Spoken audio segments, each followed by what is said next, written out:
What's going on, Divine Nation? Did Jesus really walk on water, or is this actually a metaphor for something else? Well, as you know, we always dive deeper into the meanings of the Bible, so stick around, follow, like, and subscribe. Let's get ready for this Bible deep dive.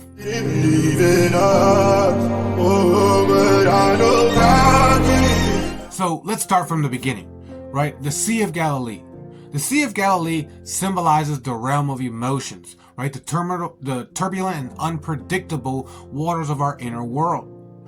It represents challenges, fears, and doubts that overwhelm us and threaten to capsize our boat of sense of self. So you need to understand that in biblical terms, they always use water to represent the mind and consciousness. Now, the disciples struggling against the storm represents a human experience facing these inner challenges. They're tossed about by their fears, their doubts, and their insecurities, right? They feel lost and overwhelmed and struggling to stay afloat.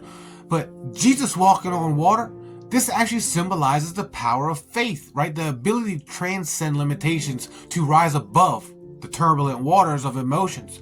See, Jesus represents the Christ consciousness. He was merely just an example of how we are supposed to respond and act throughout life. He represents the divine spark that's within each and every one of us, the part that is connected to infinite power and possibility. Jesus has never said that he was God. He said, it is not I that does the work. It is my Father. My Father and I are one.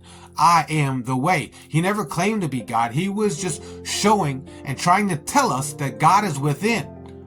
Now, Peter's attempt to walk on water is a very crucial part of the story because it represents our initial surge of faith, right? The moment we dare step out of our comfort zone, right? We believe in our own potential for the moment, right? And just like Peter gets successful, but then, and he starts to experience, right, the power of faith. So he too walks on water, but then he sees the wind and the waves, and then he allows fear and doubt to creep in, and he begins to sink, right? This symbolizes the tendency to let fear and doubt undermine our faith, right? It's a reminder that faith is not just a static state, it's a practice. It's a constant choice of focus on the divine power within us, right, rather than the challenges around us.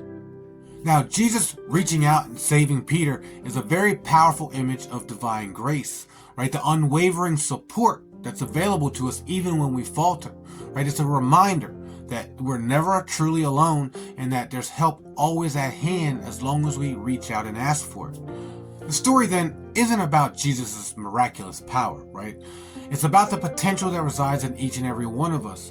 It's about the power of overcoming fear and transcending limits to walk on water, metaphorically speaking. It's about recognizing that the Christ consciousness within, the divine spark that connects us to infinite power and possibility, right? It's a reminder that turbulent waters of emotions do not define us, right? That we can choose to rise above them and to walk on water, to experience the power of our own divine potential. It's a message of hope, a message of empowerment, and a message that reminds us that we are capable of extraordinary things if we believe.